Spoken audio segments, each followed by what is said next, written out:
Ooh, that's from the hit soundtrack to 80s and 90s jams, Hits of the Decade. That's one of my favorite movies. Ooh, it's so good. This song may have not aged well, but Carl Carlton, he's always going to be in our hearts. Carl Carlton? Carl Carlton. Wasn't that Will Smith's cousin in Fresh Prince? I don't think it was Carl. It was Carlton. Oh, Carl Carlton. Thank you. Loving the tunes as well, my dudes. We're going to talk about video games and Voltron, my dudes. I'm excited. Yeah, did we decide Voltrons are what we're into conversation, right? Yes, but yeah, I think, what if we opened up with the video games? Like, I'm you pretty excited. And do what we're into? Love it. I love it. Let's let them know at the top that that's what's going to happen. I dig it. All right. Are you ready? Sounds like I have a throat infection. Oh, hold on. You know, I keep remembering to pack my notepad, and then I always forget. David Rodriguez is the three-eyed grow. David Rodriguez is the three-eyed grow. You're thinking of Carlton Banks, DJ. You fool. Dang it. Do we have Jake and Amir fans out there? Please let me know, because I've been listening to the Milkman song, and it's been great. Ooh, it's been great. You guys have given us some great suggestions on the Discord. And DJ's on the Discord, my dudes. You can now, at DJ Talks Trash, hit him up. Making it easy for you all. He doesn't have it on his phone, but when he opens his browser up and that opens, he's going to be in for a shot. Oh, I'm going to be so excited. All right. Are we ready to do this? Yes. 3, 2, 1. Oh, hello.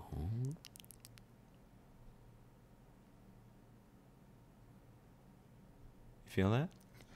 There's a connection between us, the podcast people and the podcast listener people. Oh, man.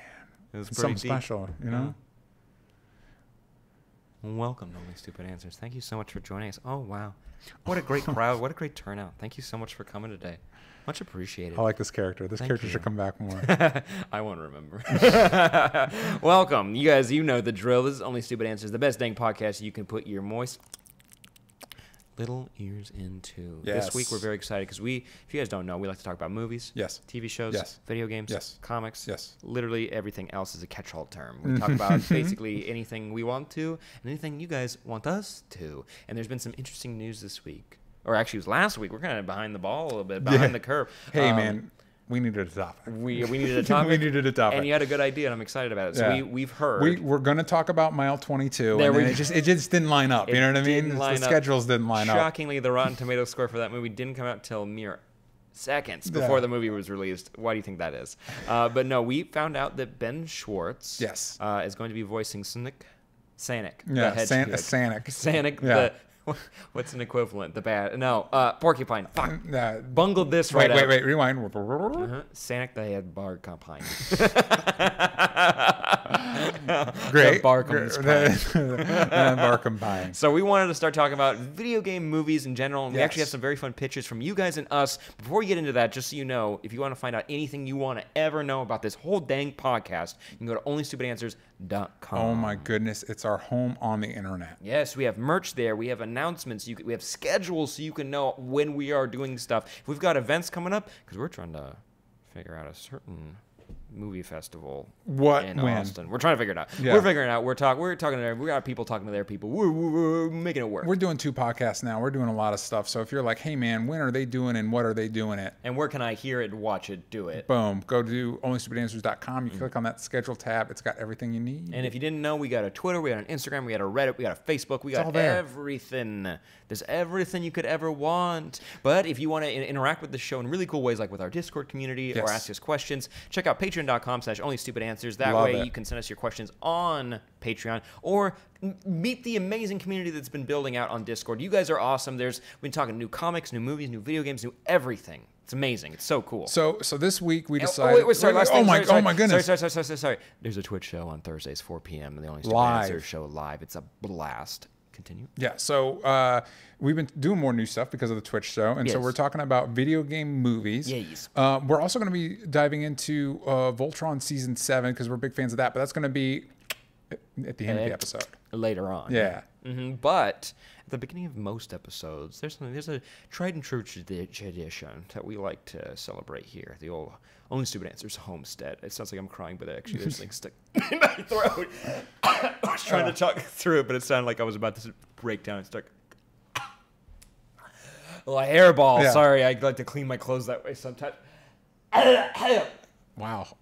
I'm crying. Yeah, his face is so red right now. That's what I get for wearing my pizza shirt when I went to the pizza shop. They thought it was a real dumb joke, so they were like, "We're gonna get this kid. We're gonna get this kid." We like to read iTunes reviews because if you guys didn't know, you can listen to us on iTunes, Spotify, Google Play Music, literally 17 other places. Even Patreon, you can listen to it there if you wanted to. Yes. And we want to read a little iTunes review because if you guys don't know, the way podcasts stay alive is by getting reviews on platforms so that they move up in the charts. And they get it. And also, if you've written a review before, guess what? You're A+. You're the best. But you could do it again. You could do it again if you wanted to. Just saying. What got? Oh, so we got this one from Flando Maltrizian. Hope I pronounced that right. Sorry if I didn't. It says, this podcast is an inspiration. As someone who had very large, dry ears, I used to find it extremely difficult to get my ears into pop culture podcasts. When I first hear DJ and Sam's funny and insightful movie reviews and commentaries, however, I knew I had to put the work in to listen to this great podcast as it was meant to be heard. After dozens of ear reduction surgeries and thousands of dollars spent on moisturizing creams, I finally fit my ears deep into this podcast. Some people ask me if it was worth it, but every time I hear Sam make those wet mouth sounds, I know it was. Thanks, guys. Can we print that out? Yeah. Can I put that on a we'll flag? Frame it. Yeah. I want something big. I want a wool tapestry with that. Or on a canvas, because our merch site, by the way, you can make canvases. And speaking of the merch site, guys, it's back to school time. And in the description of this podcast, wherever you're listening to it, there should be a little link down there. You'll notice it says, Only Stupid Answers, teespring.onlystupidanswers.com, because we couldn't get the right URL. And at the end of it, you'll see school, but it's SKOOL. L. Because we got a back to school sale going on. What? That's right, kids. So if you click that link, it'll unlock a promo code on the website, and you can go get as much Only Stupid Answers merch as you want to put on your body to carry on with you when you're off to college or high school or wherever else you go to school. I don't know if there's any more options between work, school. That's the doctor school. You get a trade school. Yeah. You learn to be space school. You're training for a space force. Let us know. Those are gonna be more of those kids soon. So if you guys wanted to wear and support Only Stupid Answers on Earth or in the cosmos with Space Force, you can go check out that back to school promo code by clicking that link in the description down below. But enough talk. Let's get going. So this week, Sonic the Hedgehog. And I wanted to actually know what you thought about this news because you've expressed on this podcast that you are a big Sonic fan. Yeah, I grew up.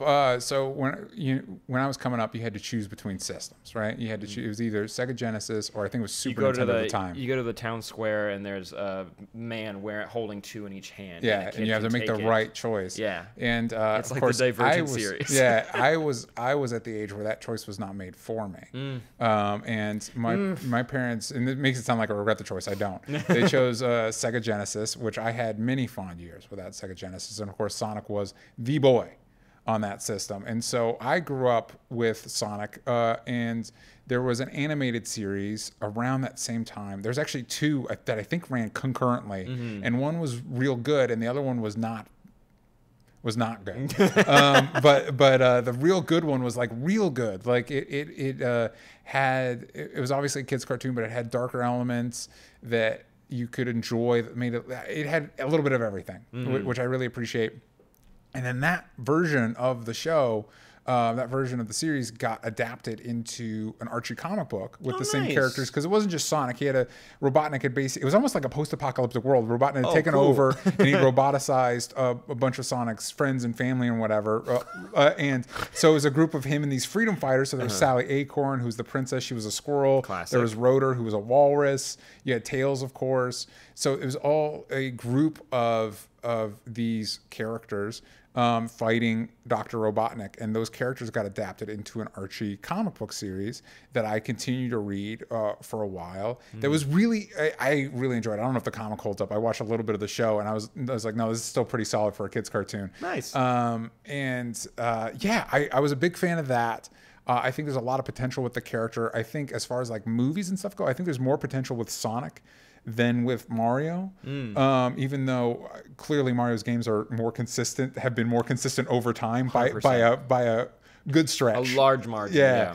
I think as far as like adaptation goes, I think there's more material to work with Sonic, especially a ton more supporting characters, like crazy amount of supporting characters. My memory of Sonic growing up was my older brother getting a Sega Dreamcast. Okay. And I remember that is one of my favorite looking controllers that they ever had because I liked the little LED screen where like little characters would pop up. That was the play with the. Is it KO or Chow? I thought it was KO, and then I think it's not that. The little dewdrops? Yeah. Yeah, I don't know what that is. Right. I thought they were, because it was Chaos Emeralds, I thought they were like KOs. Like that. Same. I don't think that is the way to pronounce it, but let's go with that because it's our show, so we get to call them what we want. That's how it works. And like how in that movie they're going to pick a term like in Venom when they said symbiotes, and everyone was like, what the fuck are you talking about? What's even happening right now? That's not even how you say the other word that word's based on, but anywhoozles. That was the first intro. And also, I never that was one of the games where I was playing it, but I was too young to know that there was like story to that you could do. So I just kept replaying the opening where you're running down the streets of San Francisco trying to get away from the truck. That's Sonic Adventure 2. That's Sonic Adventure 2. Which is dope. Yeah, and those are the games that they have more story than any of the Sonic games I played growing up. Really? Yeah. Okay, so they... Damn, I really thought I had the song locked and loaded. Let's play... There we go. Just a few seconds. Don't want to get... dinged by Sega for a few seconds of that, but that song was like ingrained in my brain for a really long time. Now, based on the loving post-apocalyptic world where all of his friends and family get converted into cyborgs. Robots. Sorry, is there any more flesh left, or they're full robots? They're trapped inside the robots. They're like in a nightmare realm where they're inside this robot body powering it. You know, like the Matrix where you're basically a battery for the robots? That, but like each animal's... What came out first? Remember when you're... Sonic. Remember when you, in the game, if you ever saw the old 2D game where you hit a robot and then a little critter comes out? Yeah. Same principle.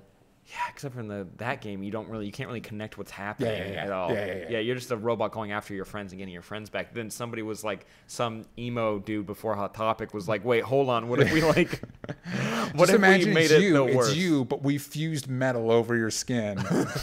You can't breathe really. Food doesn't really taste good anymore. No. You can't love anymore. No. You have no feeling. You're turned against your loved ones. You're trying to capture them and turn them into robots too. Oh, wow. Yeah. Boy, howdy. Now, what kind of story would you want to see from Sonic? Because you mentioned Mario, and I actually have a really fun pitch for Mario and other characters. I'd like to hear that because I know they're working on Nintendo games and Nintendo movies, excuse me. And a few Nintendo games. I'm interested to see. They've got a few in the pipeline. I'm really interested to see like because you can do stuff with them. I'm just interested. Also, those fans are way more hardcore. I think they're like, no, Link can never speak a word ever. I want the movie, but he can't ever say a word in it. And it's like, well, he talked in his cartoon. Yeah, I know, but they clearly have forgotten that. Yeah, most people don't know that exists. At least Sonic has a voice. I will say this: I think the movie this whole conversation is predicated on the idea that Ben Schwartz was cast as Sonic, which that casting. Although nostalgia, Jaleel White was great. So I don't know if Ben Schwartz is Jaleel White quality up in here. And it's gonna be. I can only imagine his characters from Jake and Amir, and I'm like, that's not fair. But I just imagine those. It's not a bad thing either. What's his character? John Ralphio as Sonic. Yeah. It's like, I don't know if I could deal with 2 hours of that. That singing he does. Yeah. Well, that's why you have supporting characters that you can bounce off. Well, here's the thing with the supporting characters. As far as we know, it's an Alvin the Chipmunk situation where James Marsden's going to be running around as a person dealing with CG Sonic. And that I'm not a fan of. If I could be honest with you. You've definitely mentioned James Marsden's name before, and it never connected what he was in my brain. Because I knew Jim Carrey is cast as a human Robotnik. Yeah, kind of like I think Gargamel is in the Smurfs movies. Where he's a human being in like heavy makeup and stuff. In the first one, I did watch with my nephews the one where they figure out where girls come from, and that one's all animated. That's all animated. The first one was with Neil Patrick Harris, and it's the same. That's the premise you're talking about. Yeah. Is that the one you watched with your nephews? No, you watched the one where they're trying to figure out. And the whole thing is CG. Yeah, the whole thing is CG. Why would you? In the world where movies like what's a good example? Not Pixar, although I love those movies, but even Despicable Me. Yeah, those movies do really well. I think the premise they were. Why are you doing the hybrid? My pitch, if they were to do it, was that like if I were to try to figure out how they came to that, was that Enchanted came out and they were like, that's a great idea. That like cartoon characters became like like real people. Yeah. But then you can't make Smurf look really real because they're Smurfs. And after we've had the there was Chipmunk movies. I guess Chipmunks and Smurfs did well enough to get sequels. So yeah, the Chipmunks had at least 5 movies. Oh at my least. God. That hurts to think about. Chipmunks 2. Oh, David Rodriguez in the chat says Garfield was bad also. Good pull on that one. Garfield 2, Tale of Two If you ever heard Bill Murray talk about Garfield, like, why did that happen? He's like, I don't know, paycheck. Yeah. You know what I mean? No, the best joke is from Zombieland. He's like, do you have any regrets? I don't know, Garfield maybe. Garfield maybe. And that's as he's dying. I think that's Bill Murray's best role in the past, like, 10 years. Hold on, excuse me. Excuse me, everybody. I'm looking up how many Alvin and the Chipmunks movies hold on, I do are. have to say, he's been in Wes Anderson movies in the past 10 years. So he was in Isle of Dogs. Which one's more iconic, though? Isle of Dogs. What was his role in it? Which dog was he? He was the sport dog. Oh, you just watched that movie. I don't know. I if did, you knew right yeah. off the bat. All right, here we go. Alvin and the Chipmunks, 2007. 2009 rolls around, you get Alvin and the Chunk Monks. The Squeakquel. That's where we get able to coin the term. Alvin and the Chipmunks 3, the great one, Chipwrecked. Then after that, I believe we get Alvin and the Chipmunks, the Road Chip. I hate it. I don't know if you guys remember this, but in 2000 there were some like animated Universal movies, whereas Alvin and the Chipmunks Meet the Wolfman, and it was like all these like straight to VHS whatever. I definitely had those as a kid, and it was a weird thing for me. But that was prior to the CG. Those are just 2D animated. Yeah, and it's great. Here's what I want. They made I know in Japan they made a couple like anime influenced Sonic movies. Personally, I would love a full 2D animated anime Sonic movie. I think that'd be really fun, especially if you had like Studio Ghibli's shooting a little high, but like they're a Korean studio, but Studio Mir, if they did like a Sonic series in the vein of the animated series I like growing up, so on board. But thinking about the movies that make money today, do a full CG Despicable Me movie set in Sonic's world in Mobius. Don't have any human characters other than Robotnik. Because that was the weird. I love the Sonic Adventure games, but it's weird because there's just people walking around, and you're like, he meets with the president. Yeah. Where did these people come from? What the best part of those Sonic comics I enjoyed as a kid, they were set in this world, right? Where Robotnik was the only human, but they had tie-ins every time there was a game release, they tied into it. So they had to explain where the people came from that had not previously been there. Where were they? There was a big war between the animals and the heroes. Okay. Sam just tuned out hardcore. Oh my God. Sam just tuned out hardcore. But between two crossover events. Can I tell you my favorite thing that happened in this Sonic comic? I think it was issue 39. Knuckles had a spin-off comic too, which was great because Knuckles is my favorite character. We have a little Knuckles on our set. He's hiding right now, but he's out there. Oh yeah, he is hiding. Sonic got roboticized. He got turned into a robot bad guy, and they had to stop him. And so then Knuckles had to roboticize himself. So it was Mecha Sonic versus Mecha Knuckles. It was so cool as a kid. I was so into it. If I roboticized myself, I wouldn't know if I could go backwards with that. Yeah, well, comics. Yeah, they figured it out. David Rodriguez writes, Scooby-Doo was good because I was a cod. Watching it now, cringe fest. Oh, he meant kid. Yeah, he did mean. Yeah, except till Scrappy Doo showed up. Hey, Danny M, you're spoiling the movie. Sam literally just told me about that. I didn't know. I'd seen 2. Yeah, you just saw 2. You didn't have to make your way through the first one. 2 is like a Burger King's ad. I watched it recently when I was sick. I was like, I've never seen this because the first one burned me. Yeah. So I was watching it. I'm like, there's a lot of Burger King product placement. Oh man, I don't even remember that, but I'm sure you're right. Yeah, what was it? Krispy Kreme and Power Rangers? Like a whole plot point hinges on Krispy Kreme. I like the joke. I like it because they played into it and they obviously paid an insane amount of money. I like the joke. Also, I like Krispy Kreme, so no hate there. I don't even think Krispy Kreme's on the East Coast. I know it's not. Well, they just opened one in Florida. I think that was a big deal. Where I was. What about Maine? What about Maine? So yeah, I think fully CG animated. Honestly, if I were to choose a plot line, in Sonic 2 they introduced the Death Egg, which was basically Robotnik's Death Star, where he could roboticize the whole planet. And that's egg. Yeah, and Sonic stopping that, it crashed on the floating island, which introduced Knuckles. I think I jumped right to that. I think I jumped right to the Death Egg, introduced Knuckles in the first movie and that conflict.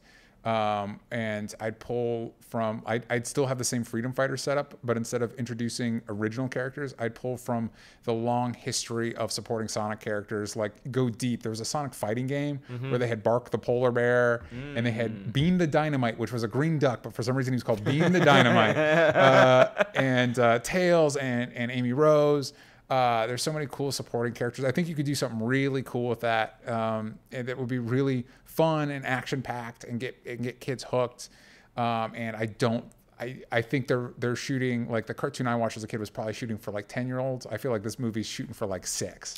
Yeah, I don't know if you would need to age this movie up for any reason. It's a kid's IP. Just tell a kid's story. But I think there's benefit in the Pixar system where it's like literally you could be 1 or 100 and you still get something out of the movie. No. I mean, I'm not going to be upset that they did a Pixar movie, but I'm also not going to go with any expectations because it is a Sonic movie. So okay. I don't like. It's not. I can't have my expectations too high for it. Also, because it doesn't mean as much to me, I'm just gonna be like, oh, okay, we're gonna see it. So for you, I'll take my nephews. So first Sega system you had interaction with was Dreamcast. Yes. So when you were coming up, I'm assuming you had a system as well. You were a Nintendo's boy.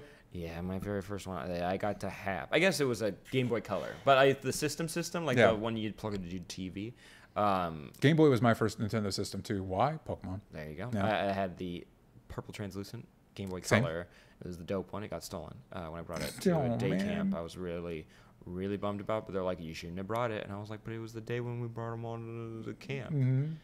Probably wasn't. I'm just making that up. But no, that was the first. Stole it? No, and they probably feel real good about themselves. What if they break down in like 10 years and they come to me with like it, and I'm like, what am I supposed to do with this? And then you start playing and you're like, no, this is great. And you throw away your Switch. You're like, no, Game Boy Color. But my first like console that was like mine was a Wii, and that because that was like my dad and it was like one of the coolest like presents ever because it was like tough times like financially for my family, and my dad like surprised us with it, and it was so cool. Super and it cool. Was he got Guitar Hero too, so we got to like do that for the first time. I had never played that before, and I was so bad at it, and it was just such a fond memory. And I remember when my older brother stayed in line for a GameCube and he came home with that, and that was just like I don't know if I could ever feel that magic of seeing that for the first time. Yeah. It felt like I was looking at a spaceship. Really? That was after you got the Wii for some reason. He waited in line for all day to get it. No, I remember though when he got it and I was like younger, he got Luigi's Mansion and he got Pikmin with it. As a kid, Pikmin looked like the most boring game ever. I played it as an adult, way more fun. Yeah. I never played the Pikmins, but it's a Nintendo game. I'm sure it's great. Yeah, and Luigi's Mansion scared the bejesus out of me as a kid, even though it's not scary. You know what? I wish I'd played, because I had a GameCube. My first Nintendo system was a Game Boy, like I said, but I think my first home console Nintendo was GameCube. By the way, Ryan O'Kevin 2 says he was a GameCube and PS2. You were from a wealthier family than mine, because it was either or in my household. And Jack and Daxter, yeah, Jack and Daxter and David Rodriguez is talking about Pokemon Coliseum and playing the Star Fox Dinosaur game, which was made by Rare. I remember that. I never played, although Star Fox 6. No, I'm an idiot. My first Nintendo home system was N64, and to this day, Star Fox 64 is one of my favorite games of all time. I played the dinosaur one. One was not as fun because I definitely played that as well. Rare also made a Donkey Kong 64, which was great. I remember being great. I think there's been talk now that it was, but you're a kid. It was blew my mind. Yeah, that's all that matters is the memory of it. But I also played the now we're just getting into nostalgia. But I also remember the N64 game that was like the game that I loved mainly because I didn't really know how to play it, but I would just love the idea of it. Was Pokemon Snap. I didn't like I couldn't because I was still too young to really figure out how the game worked. Yes. But I liked the idea of you going through a safari and you just look at Pokemon. I was like, oh my god, they're 3D. They're not in like the console. And I'm pretty sure I was not very good at it. They're not trapped in the GameCube anymore. We let them out. Look at them at the beach. If you throw the apple at the surfboard, Pikachu will go up there and pretend like he's surfing. It's great. Yeah. But yeah, those were like the first couple consoles. And I definitely played I tried to play other Sonic games. The platformer, like the side-scrolling 2D game. Yeah. I think I got a version of it for. They had like a one you could purchase for like your iPhone. And I got that and I worked my way through it and I played that and that was really fun. I think it was Sonic 2. Sonic games have figured out. It's kind of like how Mortal Kombat's kind of gone back to like the side view. Not 2D because it's 3D, but they're not doing the whole full 3-dimensional arena. You figure out what works. Sonic's kind of gone back to. I hear Sonic Mania is great. I'm gonna try and get they did an update of it. I want to try and get that. Remember when he turns into a werewolf? What if that's the movie? avoided that game. That's Sonic. Where Sonic? What where was it called? The Monsters Unleashed? There was a good chunk of Sonic games that I just I think the last console Sonic game I played was Sonic Heroes, where you got to play 4 different groups of characters. He was a werehog. Yes, of course he was. Okay, so we're getting now that you pitched your Sonic thing. Yes. We've mentioned earlier that we like Mario is on the docket next to get his own movie from Universal. They're developing something right now. I know, right? And it was great, and we actually talked about before I actually this. do like that movie. I do too, but because like John Hoskins, Bob Hoskins. Sorry, he passed away unfortunately, and. Like it wouldn't be. I don't think you should revisit the movie, but if you did a novelization, I feel like that'd be a really fun way to kind of because it ends on a cliffhanger. What happened? I think there is a webcomic that explains what happened next. Because there's no way there isn't one, because it's one of those things like Dark Crystals. Like I've never seen it, but it's so nothing in comparison to a lot of other Jim Henson stuff. Yeah, but as far as like notoriety. Yeah, but it has like expanded universe stuff, and you're like.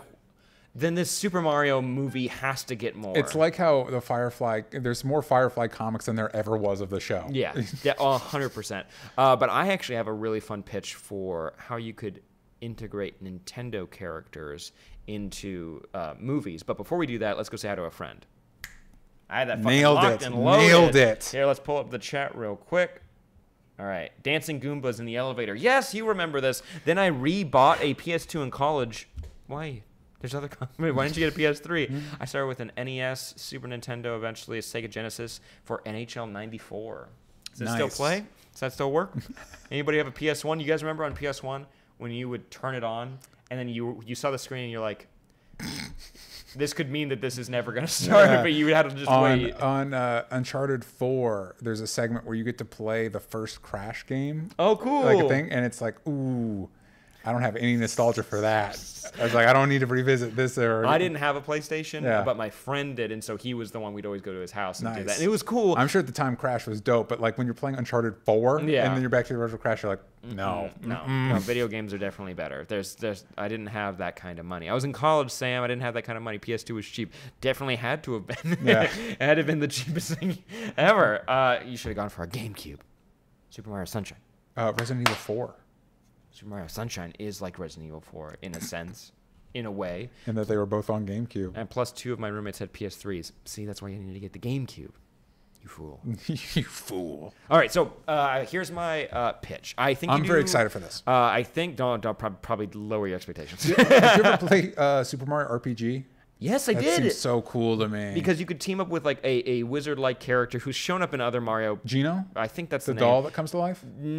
Has a robe, and okay, it's maybe we're talking about a different character. Yeah, it's magic based, and Gotcha. so and he floats around. But that's when you team up with Bowser for the very first time, and it's really cool. My brother was obsessed with it, and I would watch him play it, and it was so cool. It wasn't as cool as like Mario 64 because the 3D games as a kid seemed like way more futuristic, and when you go back as a young kid, it's not as cool as the 3D. My wife got the mini Super Nintendo console that just released, and it's on there. Nice. And I've been meaning to go back and play it because since I had a Sega, I didn't have Mario RPG, and I always wanted to play it. But It'd be smart to bring it back. But I also got a PS4 at the same time, so that's been taking up more of my time. Oops. But no, okay. So here's my idea. Yes. And this is more of an expanded universe of how you could release characters in a way that could get fans unbelievably excited, because everyone's kind of vaguely familiar with Nintendo characters, besides like Mario, who's default video game character. That's if he's anyone, like the Mickey Mouse of video game characters. Yeah, it's like Mario, Pikachu. Besides that, like someone might know Crash Bandicoot, somebody might know anybody else, but it's kind of Master Chief is pretty ubiquitous at this point. Yeah, that's fair. That's fair. He's bigger. But my idea is that you have a Mario movie. You do 3D animation. I wouldn't do live action. Don't. You tried and you went way weird with it. So just go ahead and drop it for right now. Yeah. But do a 3D movie like you're saying with Despicable Me, and like you could because I think it's Universal who's developing it. So that would be Innovation, who does the Despicable Me and Minion movies. Yeah. So they start Illumination. They start making that. They develop it. You make the movie, and you get a post-credit scene for like something crash landing in Nick Fury. So I got an idea for this. Is you have something crash landing in the Mushroom Kingdom. Also, make Peach an actual character instead of just getting kidnapped. Like, make her like figuring out a way from getting to get out of Let her Luigi captor. get kidnapped. That's in character for him. Actually, in one of the Paper Mario games for GameCube, she gets captured, but she's in like a space station. Yeah. And she sneaks out every night, and she starts to figure out a way to get out. Ooh. And she works with an AI that's kind of like a Hal. Yeah. And like Hal kind of falls in love with her, but never says anything. It's just you hear him talking off camera, and he kind of has to air quote kill himself to let her out. Gotcha. And it's this really sad moment where he has to power down. As a kid, I shouldn't have gotten that emotionally connected, but I thought that was a really good story. Anyways, you have something crash land, and you have Peach go out to investigate it since she is the ruler of this kingdom. Yeah. Mushroom King is usually gone in most stories. Yeah. So she is now queen, but you can still call her princess because who gives a shit? But there is a hint to something else out there. And this is where we can start brainstorming of what the thing is that crash lands. And then you go off and you start doing like a Donkey Kong movie, or you do a Kirby movie, or you do a Zelda movie, where it's like, do a Zelda movie. This is why. So you have like your big sprawling adventure movie, and it's animated, so people are on board, and you can dig like the animation. It's basically, you take the animation they have now, or the cinematic scenes, and you amp it up more. That way fans can get on board with it. Same thing, though. You have a traveler from another land, and it's Peach. And you have people who are like, there's barriers between worlds that are starting to break down. You build up to Super Smash Bros. Movie. I'm into it. Can I give you this might actually work within your movie thing. I've always thought it more of a series. There was a series on, I think before I was around, early 80s, called Captain N. Where this kid, he has the power glove and everything, gets sucked into the video game universe, and he has to team up with, I think it was Simon Belmont, I think Samus, Kid Icarus, that's not his name, Pitt's the name of the character. A bunch of Nintendo characters, and they bounce around to other Nintendo worlds. So I was thinking, cool, take that character and that concept, have it be Captain N and the Super Smash Brothers. And he's kind of like the catalyst character that brings all these characters together, because it's just, you see the cinematics for Smash Brothers, and it's so cool, and it makes you want it to be a thing. Yeah. No, you know what I mean? But basically you start having connecting tissue, and you take some of the structure from Super Smash Bros. Brawl, where you start teaming up characters that would not normally be together. Yeah. And you have them all in their own individual worlds, so they're not like interacting all the time. Like you don't have to do movies where sequels where like characters get to team up, where you see like Link and Mario in a Link and Mario movie. Yeah. But at a certain point, there is in the background this storyline going on where, like, if in Mario's world there's like maybe a magical element that breaks through, and it's something that Ganon was working on.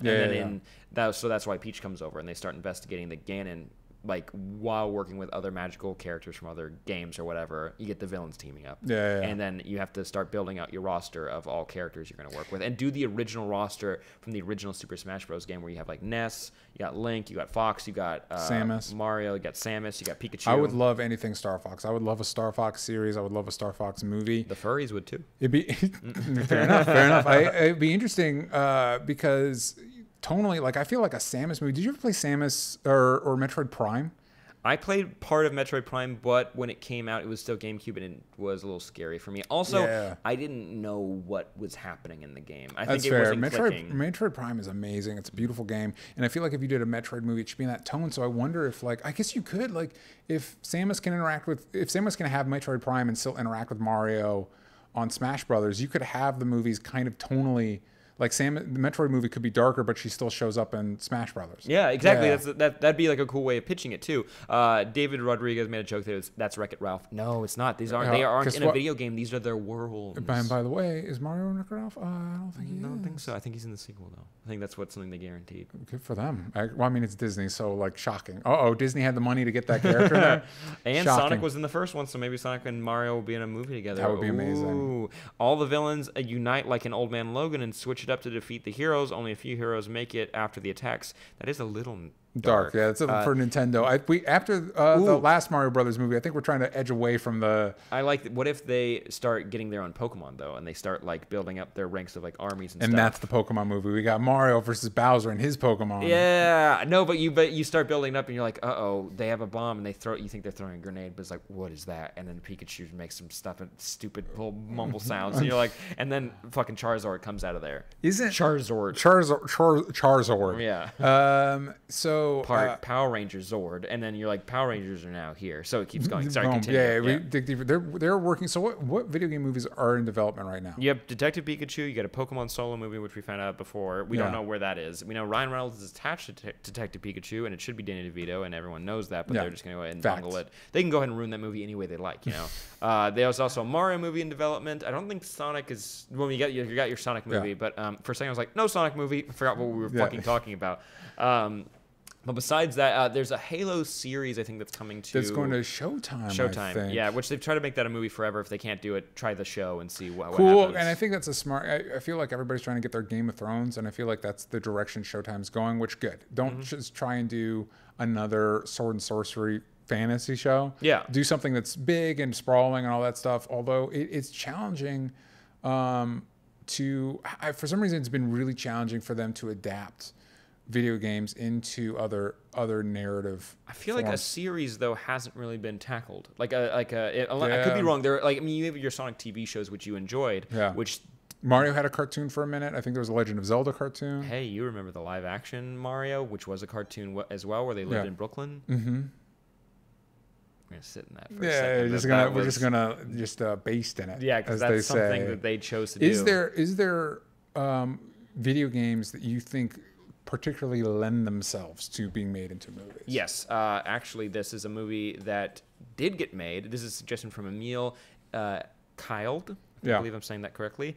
I know they've already tried, but I honestly feel like Assassin's Creed could be an awesome movie series if they just did it. I definitely didn't watch that movie. As an anthology series where each movie focuses on different time periods, completely ignoring the present day story part. I mean, that is the big part of it is that you're reliving that part of your life. And I 100% agree with you. Those series seem like they are pitches for movies. So I also wonder there's been talk of an Uncharted movie for a while. Because there's a script for it, and I think Tom Holland's attached to it in to be a younger one. But here's the problem. Here's the challenge with that. The Uncharted games are great. They're really fun to play. I'm playing Uncharted 4 right now, and it's easily my favorite next to 2. Mm-hmm. I think 2 and 4 are the best of that series. But if you just made it into a movie, took out the interactive element, it's modern Indiana Jones. Yeah. And that's also not bad. It's not bad, but it's basically like the Indiana Jones game you always wanted.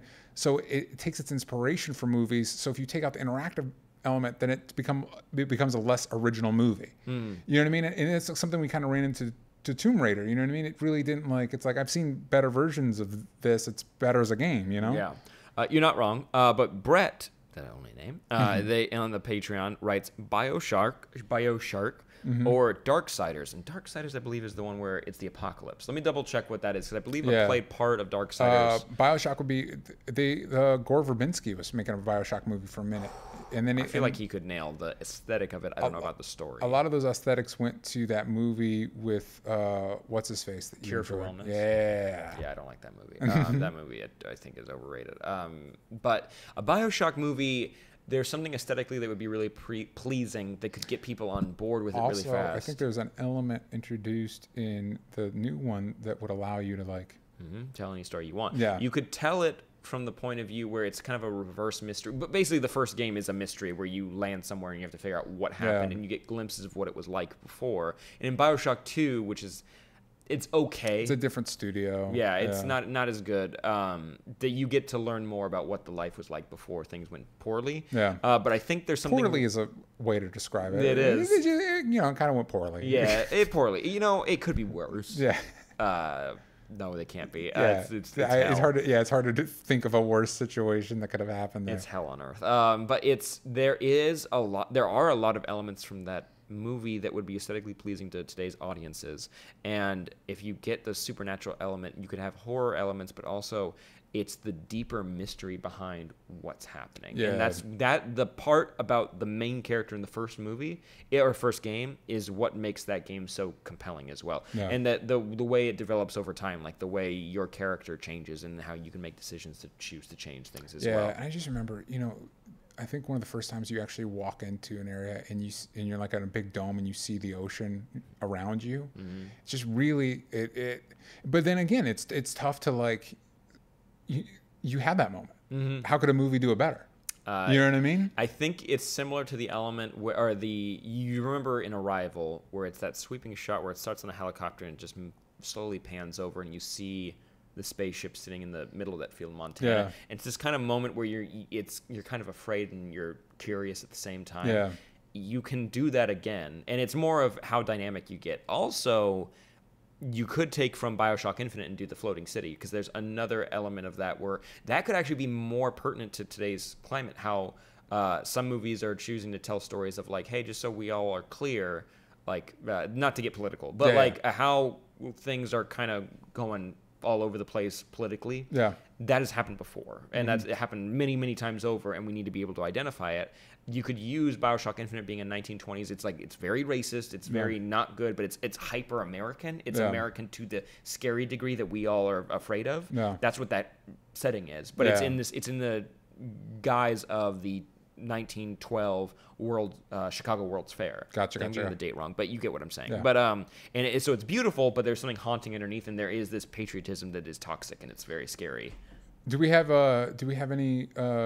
We have more suggestions, but people in the chat. Yeah. I'm sorry, I was just getting a little wrapped up in like the BioShock story, because in BioShock Infinite, there are moments where you can make decisions to go along with the crowd or not, and I think there's something really magical you could do with that story. Yeah. And it's so sprawling and huge. You could do an anthology series where it's different cities and different experiments that are happening, like underwater or in, like you could even do, sorry, I'm getting excited now. You could even do a retro space themed one where you did underwater, you did floating city, but if you did what 1930s people thought that space travel was like, and you explored that fully, do an alien type story with it. Like there's other things that could be really cool. Yeah. I want a good Mortal Kombat series. I know there's the web series, but I want a cool. I think there's you could a movie too, and that mythology, yes, and the movie is fun. The first movie is a lot of fun, but I think you could do some really, like, a lot of fighting games. You want to make a movie out of that, but they're so weirdly, for fighting games, the mythology is always so crazy dense. I think they'd make better shows. Brett also suggested Darksiders. Are you familiar with those games? No.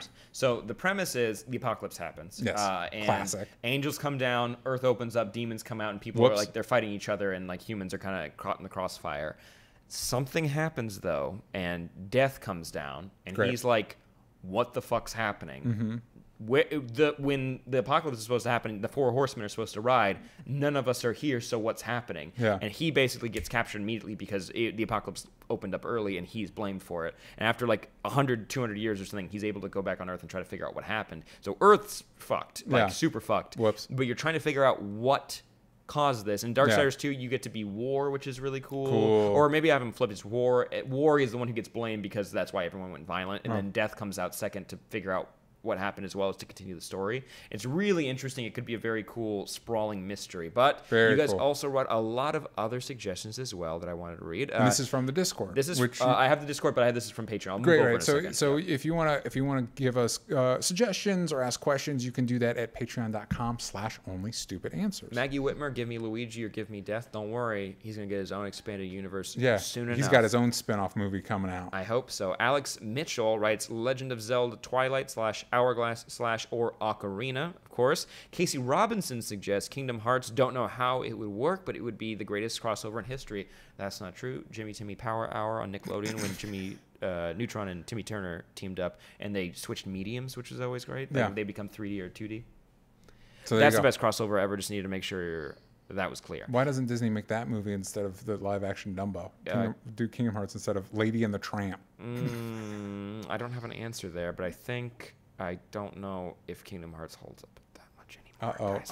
Sam's switching sides. I already pre-ordered. I pre-ordered Kingdom Hearts 3. Yeah. And if I like 3 years ago. Yeah. We pre-ordered it. And I'm getting the deluxe everything. Yeah. All right. Just to make that clear. The DLC that's going to come out in 5 years. I played Kingdom Hearts 2 recently, and boy, was it rough. And then I tried to play the DS, PSP, whatever that was in the expanded version of the game that you can download, and that was rough.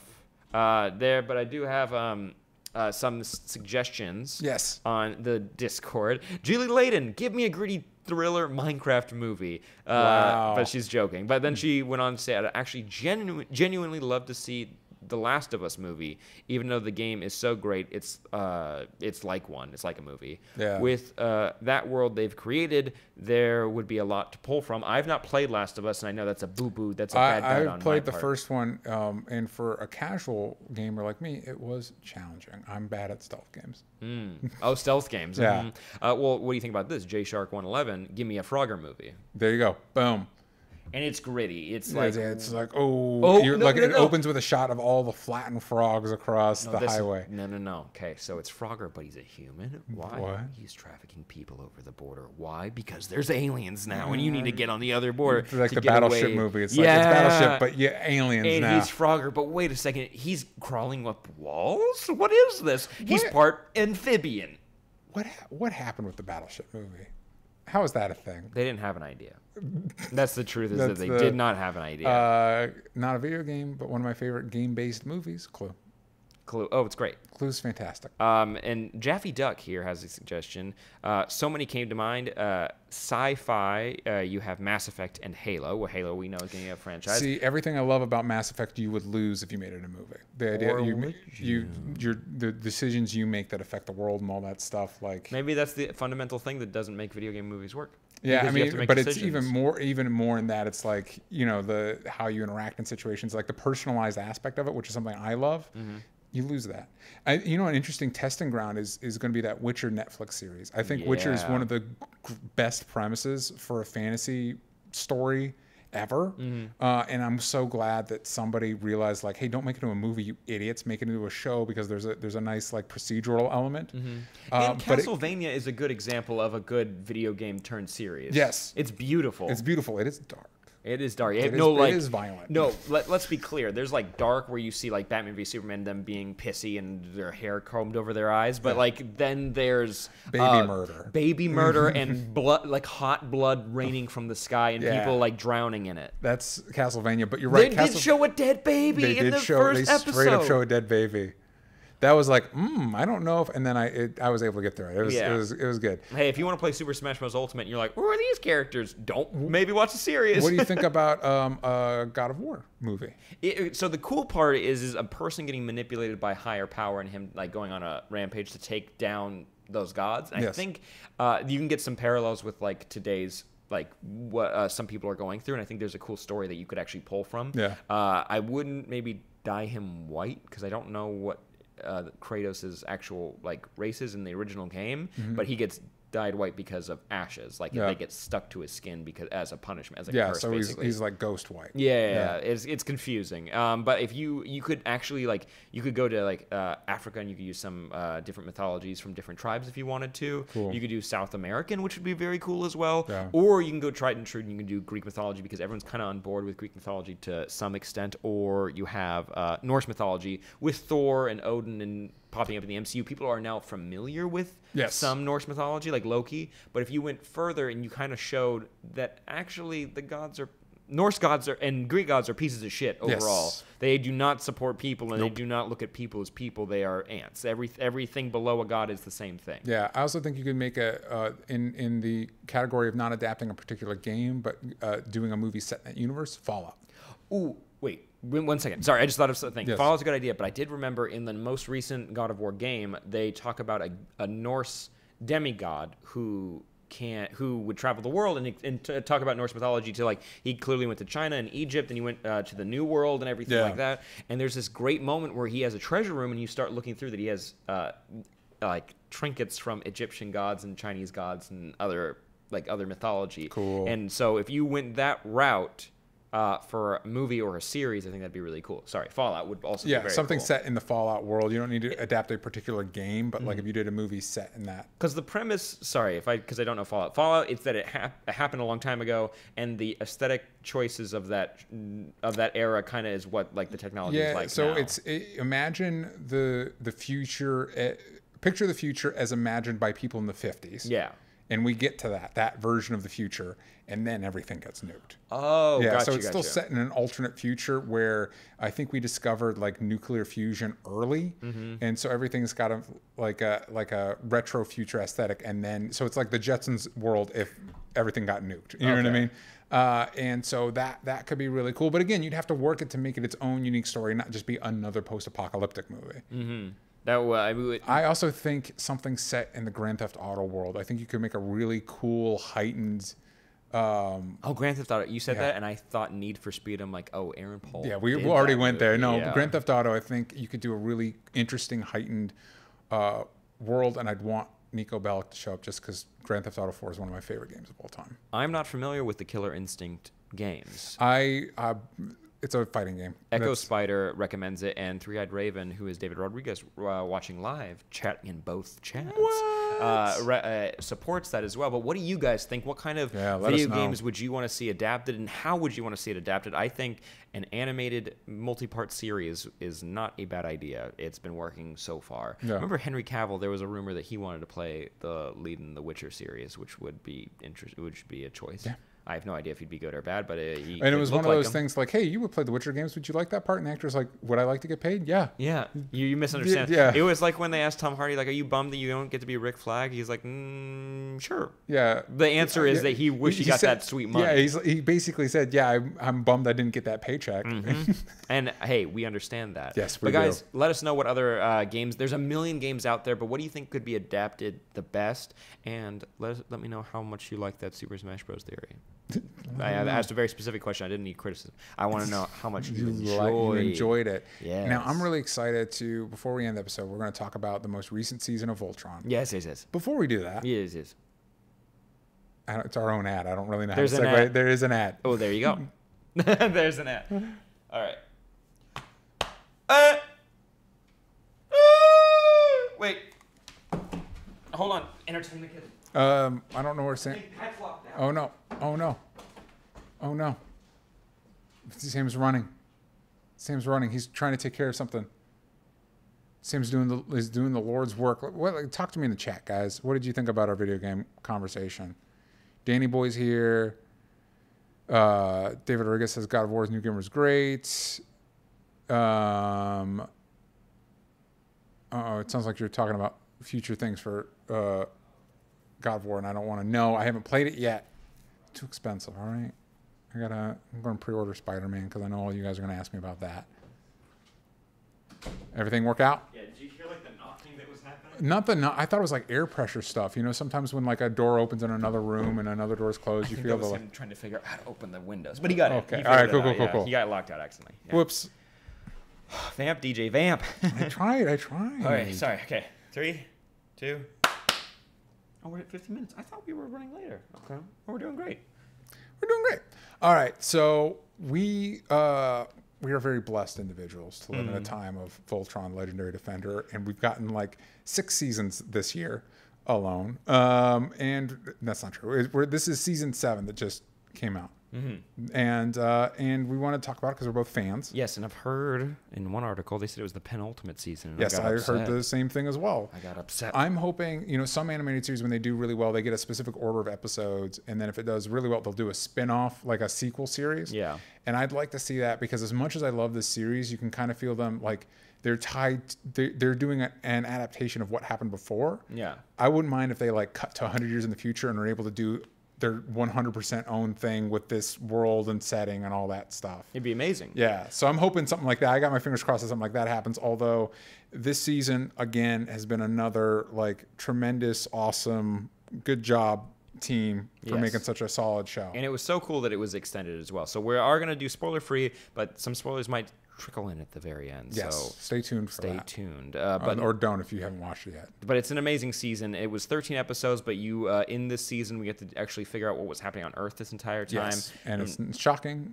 Things weren't going well. Could you imagine they get there? It's like, oh, it's great. All right, what are you guys talking about? Yeah, and then there's like 5 episodes of them just hanging out on Earth. I wouldn't mind seeing all of our characters happy for a long period of time. But no, you get a sprinkling of some episodes where they're more bottle episodes, or they're like spin-offs where you get to just have fun, which is good. Every season they have at least one like kind of goofing around episode, and this one's they're always winners. This one's a real special one. For you. You really like the concept of this episode. I really liked it too, but I also liked being introduced to this whole new range of characters on Earth. As what we were teased in previous seasons is that after Pidge's dad was found, he headed back to Earth. Yes. And we didn't know what he was going to be doing once he got there, but he got to work immediately. He was like, we need to be prepared. And even though people were hesitant, which obviously you would be, kind of, but they were not hesitant. Like, they weren't annoying like in other like movies and TV shows. One character kind of was. One, but really dragged her heels on that one. A bit. Yeah. But I appreciated how quickly everyone got on board and how quickly, like, it was cool to see how efficient everyone was at getting like ahead of the threat. Yes. Also the aesthetic of it, it felt more like an anime now and not so much like a Studio Mir. It's Studio Mir, right?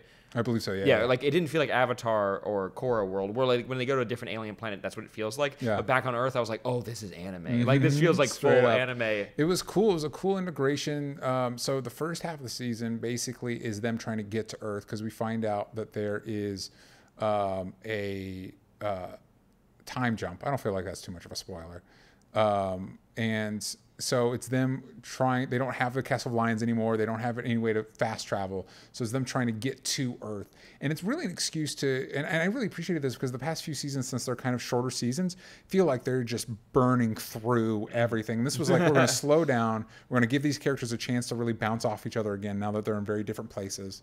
And then they get to Earth and we get a little bit more information of what's been going on Earth since they've been gone. And then it's the trying to save Earth, which is some of the most epic stuff they've ever done on the show. Yup. They do a good job with their action. Like that's an understatement. Yes. They do such an amazing job of you feeling the stakes and also making it feel like, even though you could be like, oh no, there's another threat that they're not really going to be able to figure out how to, kill it this time. Yeah. But they really do a good job of you feeling like that every threat is on par with them, which makes it more interesting. It's not like not everything's going to be that simple, and it never is for them. Nope. It's they are going up against enemies that are extremely intelligent and they're military savvy, and also they have to be because they even established it when they went back to Earth in this season. They're like, yeah, they've been ruling the universe for like 10,000 years before our civilization existed. Yeah. So they know what they're doing. They're on top of stuff. Even if you have the best weapon, because Voltron's supposed to be the best of the best. Even if you have the best weapon in the universe, it's like, wow. Yeah, you still are. They have 10,000 years on you. Yeah. So, and I like that they established that when they were going back to Earth. It was like, oh, that actually explains literally every time Voltron would never be good enough. Like, and also they probably explained it earlier, but having it reiterated was helpful. There was also we finally get like a definition of what quintessence is, and it makes a lot of the stuff that happens on the show make more sense. And it's like maybe you could have. I for the most part, I appreciate how sparingly the show doles out like backstory and stuff like that. There's a couple instances this season where it's like maybe you should have given us that information a few seasons ago. Yeah, it maybe would have benefited us in the long run. But for the most part, I really like the direction they took this season. And my only real critique is it has too many climaxes. Like they have like a perfect climax to the conflict of the show. And then another thing happens that's worse somehow, and you're like, "What's happening? Where did this come from? Why is it happening?" And of course, the characters have the question too, like, "What is happening right now?" But it was it felt like the first episode of the next season. Like, wait, what is this? And I'm super confused of what they're gonna do. What this even means for the finale. Do you want to dive into spoilers? I think this is I'm trying to think if there's any other ones. I think this is a good season for Hunk. You mentioned that as well. Agreed. And he's now become, I always suspected, but he's now my second favorite character under Keith. And Lance got a lot to do this season, which was really cool. And Allura got to develop a lot, it's sad because you see their culture dying and having to sacrifice the Castle of Lions. And seeing Allura and Karan get to hang out and interact with humans made me extremely happy.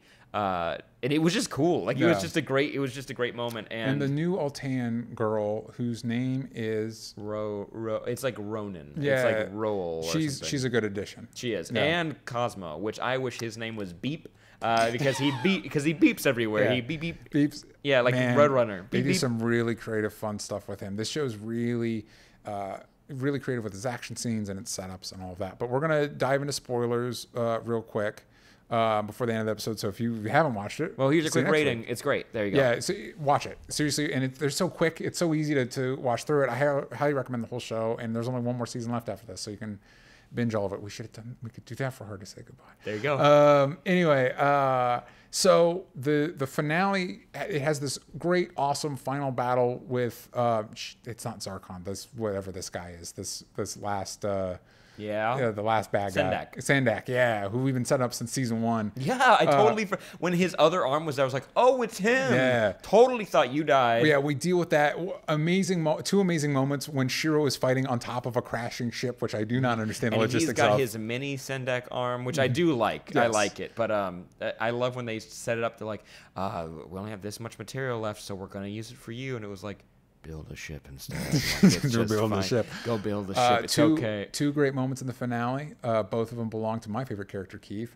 When that one sub-general guy is about ready to kill the woman that betrayed them, and then Keith just straight plows through the ship and nukes him. Why? It was insane. For some reason, that guy just got obliterated. That guy is this show's equivalent of the babysitter in Jurassic World. Just for some reason, he gets obliterated. I mean, he is Galra. Yeah, and then bad guys. And then right as Sandak's about ready to kill Shiro, Keith jumps out of his lion's mouth and slashes him, which was rad. That was cool. So cool, great climax, everything's saved, and then it's not a robeast, it's not anything, it's just a giant evil robot thing that apparently is the worst fucking thing we've ever faced. Yeah, it's pretty comes out crazy. Of nowhere. It looks like one of the Kingdom Hearts, like a nobody. It does. It does. That's a good description of it. And it had like a crazy scythe. And we find out that it's not Galra or anything. Nope. It's Altean. Yeah, which I think ties back into when they went to the alternate universe where the Alteans ruled the galaxy. That it could, or it could tie back to Hagar, because they kept teasing a lot that like she got to go to the heaven. She went there. She learned a lot. She got Galred or whatever happened to her. It definitely ties to her somehow. But she could either have gone. It's been 3 years. Teamed up with alternate universe ones, or the ones that Ronan, whatever her name is, she was with. The other Alteans. Yeah. But it doesn't make sense why they would go and attack. Either way, it's kind of confusing why they attacked then on Earth. Yeah, right then. Yeah, the timing of it is weird. And again, it just kind of felt like we ended it, now it's even worse somehow. And it's like, what is happening? Like if you let us breathe for a second, I think this would have made a little bit more sense. And then we don't know what Shiro did to Atlas to make it. It was dope. It was super cool, but it was like, what? I did like that they used the crystal, like the crystallized castle. That was cool. Yeah, it was so much quintessence that like the ship's just doing stuff we don't even know. And it was also weirdly, like when Karan was doing it, for some reason it was like weirdly meaningful. Like it was like, oh wow, that is actually kind of emotional. You know what I mean? It was, and it was cool that like, okay, so Atlas is like their big ship. It's their I thought it was their Castle of Lions. Same. Because it looked amazing and it was so cool, and then all of a sudden you're like, the joints start popping out of it, and you're like, wait, and like, what? Then you have to ask, like, did Pidge Dad? He was like, yeah, put a couple of these in there, and you're like, but why? We have such limited resources. Why would we put a joint that doesn't do anything? It's like, just in case. And you're like, what? That doesn't make. I don't think we're gonna get the power for this, but just in case. Just in case. Throw it in there. We don't have enough food, sir. We don't have enough hours to do this, but just in case. Danny Boy says, my girls want Keith and Lance to get together real bad. You know, for some reason, anime, they like their shipping. They like their same-sex shipping. They're really into that. Hey, man, I get it. They're both pretty boys. I did like for a second during the game show episode, which we should talk about, but I like that Keith voted for Lance, and it was like, it was just I couldn't stay with him for eternity. Yeah. Oh, it's a great moment. It really does. It helps you. They've done a really good job with all the characters' personalities and making you care about them. Lance actually gets a cool moment too, where he and his sister are under attack, and then the Red Lion shows up. Purely for drama. Yeah, Keith is my favorite character, but the Red Lion is still the coolest lion. I do like that the yellow one has an underbite. Just think that's adorable. Yeah. That the game show episode was amazing because you get to see like Lotor and Zarkon and Hagar and fourth other person that they pick. Like it's just random new dude that they get. Not to be. Sandak, just some other dude. Just some other dude. We've seen him. He's shown up before. I think the point is that like he's super. Small potatoes. Yeah, except he's the main bad guy of the final season. And I love the freaking worm thing that was swallowing the tube. Yeah, it was funny because it was a hilarious episode, but both you and I were so stressed because like the main characters, we don't know what's happening. Yeah. Like, what's going on? And it's established that he is a great judge of the universe of who is right, like who is just and who is not. Yes. And that's what he was testing them, but he had to do it. And they did barely. It's like, oh, we're gonna cook Lance now. And I was like, yeah, better get him out of there before he cooks. And their feet are stuck down. Like it was the best. My favorite joke is, who's this character? And it's like, I don't know. Oh, and it was good too because they would always land on a character that he would know, and then immediately switch to like somebody he didn't. Then Bebo was back. Yeah, Bebo beep. And they did a good job of like because they've introduced so many supporting characters, which a few of them get nods on the last episode. I'm excited for the last season. I think it's a good way to sum everything up. Danny Boy did my girl. Oh, Allura. You wanted Allura and Lance. That's same. It's interesting how uninvested the show is in relationship. Like they'll wink at ones like, "Hey, Lance and Allura," but it's like I don't think anybody's ever even kissed on the show. Lotor and her kissed. Okay, that's the one. Yeah, that's the one. That's a ruh-roh. No wonder they're skittish about relationships after that. But are you excited for the final season? Yeah, I'm excited, and I dug like the episode where they're floating out in space. It was very scary. I don't know what happening. The beam was, but the setup was good, and that was a good clarification of who Hunk is on the team. Hunk. Yeah, Hunk is on the team. Hunk. That sounds like what they say. But it was a good, and it was also good, especially as their emotions started deteriorating. The specificity with the way they snapped at each other. Yeah, felt real and believable. And also Keith being I know you love Keith, but sometimes he's a baby. He's cranky. He's being a baby, especially when they're out there like, no, I want to run away, and it's like to be fair, he is seeing things. Yeah, but he did choose to be the leader, and you do need to kind of like if Hunk the chef is like, hey, you need to get it. But the point is, everyone has their vulnerabilities, they have their low moments, but also it's like, Keith, you did take the job. You gotta. Yeah, but it has to be. You didn't want. And also, I like that they called him out. I was like, yeah, you left. You didn't even hang out. You didn't even want to clean up the castle after you left. Which was good. It was a good thing to call him out on. I like the developments with Shiro's character. I also really liked seeing him as the captain of the Atlas was really cool. Like it was a really cool like him in his element because it's kind of like after. We those first however many episodes, you really see the team gel. Yeah. So it's like, where does Shiro fit in? And it's like, oh, here. Yeah, here. And also, since he's got the all white hair and he had the all white armor and the new white arm, and now he's got the white Atlas. And the Atlas is fucking enormous when it landed. Crazy. It was like Voltron's like a finger for whatever it is. But that thing, whatever that other thing was. I also feel like the ship became bigger once it became the robot. I think it did. Because you saw Voltron next to it, and you're like, oh, it's like the Castle Islands, but smaller. Yeah. And then you see it as the robot, and you're like, where did all the pieces come from? But hey, whatever. You know, like if you want to buy that toy. I'd buy that toy. It is pretty cool. No. It does look a little bit cooler than Voltron because it doesn't have all the lion parts. Like, hey, I love the lions running around. Yeah. But it does look cooler when it's like smoother. It looks like the Apple version of Voltron. It's pretty cool. You know what? It is worth bringing up one thing that they got some criticism. We can talk about it a little bit. We can discuss it. At Comic-Con, it was announced. And fans lost their minds over it, which rightfully so is exciting, that we are going to learn about Shiro's backstory more and that he had a love interest and that he had to sacrifice to go on the original space mission. Yeah, and he had a same-sex love interest, which the fans were clamoring for a character like that. And I think it's really cool that it was Shiro because he doesn't fit the stereotypical mode that a show like this would put a same-sex character or a queer character into. And we meet Adam for a second, and they break up because he's leaving.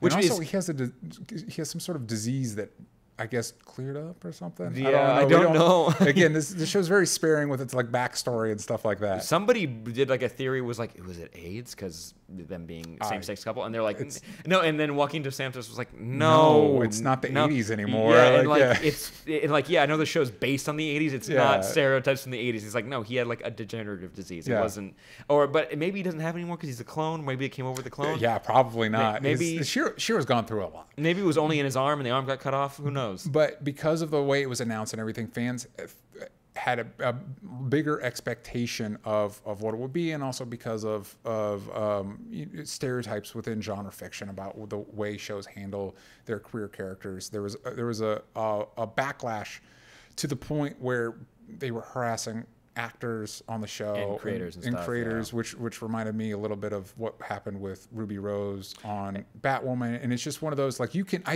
know what, especially when it comes to these things, I think Joaquin Dos Santos wrote a letter that I thought was actually very on point with the way it handled it.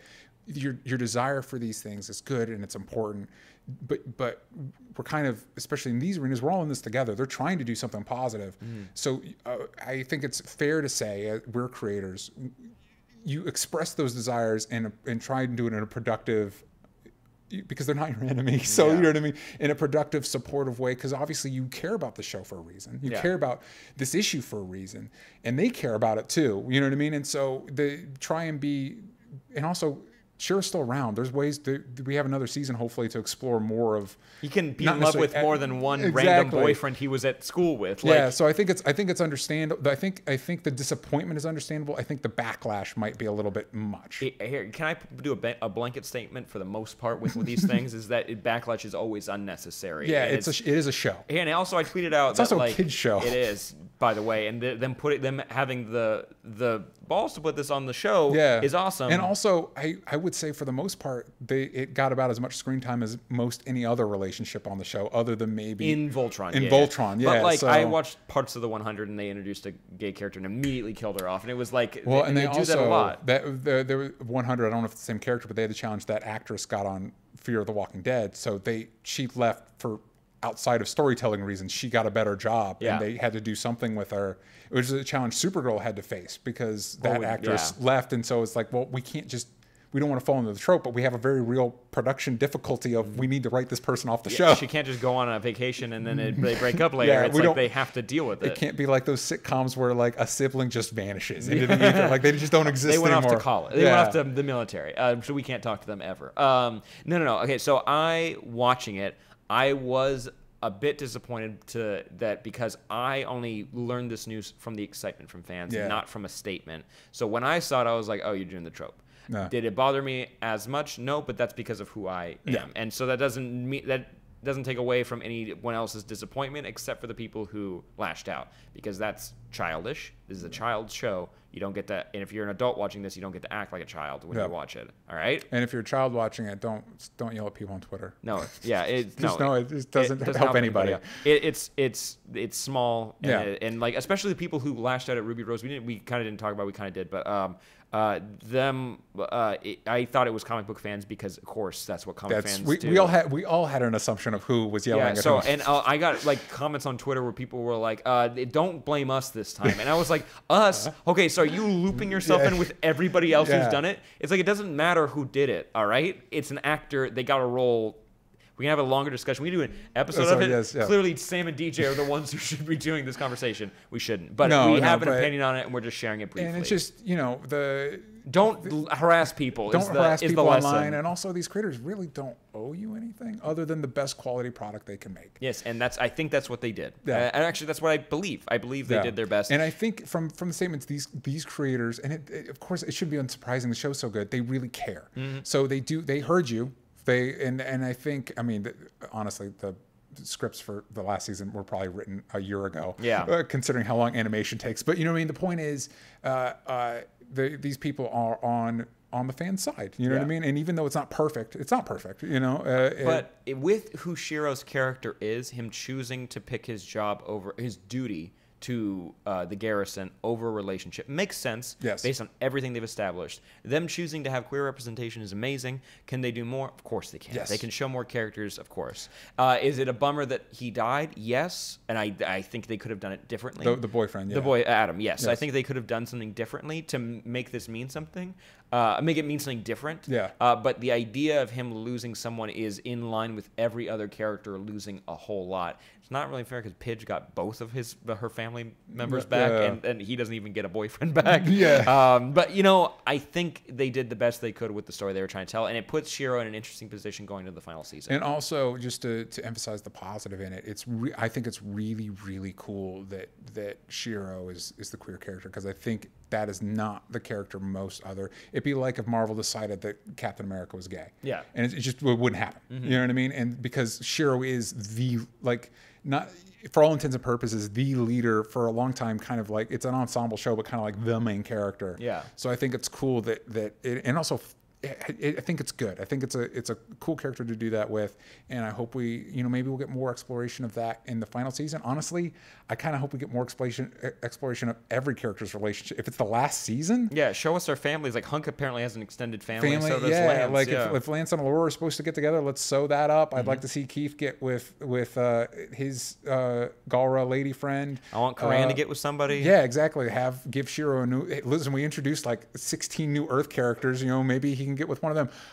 Weirdest name, tripped me out every time they said it was Leafstarter. Mm-hmm. It was a last name because I had subtitles on, so I saw it. But every time they said it, I was like, Leafstarter? Who's Leaf? What's But guys, let us know what you thought of the final season with the controversy and stuff. You can hit us up on Discord, and that's the $1 tier on Patreon. So check that out. Easy. Back to school sale, onlystupidanswers.com. You guys know the drill. DJ, where can they find you? Yeah, DJ Talks Trash every place that matters. Sam, where can they find you? At Sam Basher, everywhere that matters. Tune in 4 p.m. Thursday at twitch.tv/PlayNoggin for the Only Stupid Answers show. Roxy's going to be there. It's going to be a big episode coming up, so we hope you enjoy. And also, you can watch the whole stream, by the way, on our Patreon with the video tier. So don't miss out. Check that out, and check out Hard to Say Goodbye, patreon.com/hardtosaygoodbye, our Game of Thrones review show. We appreciate you guys, and we'll see you next time. Bye-bye. Bye. You guys let us know what you think about all that. How are the mice still alive?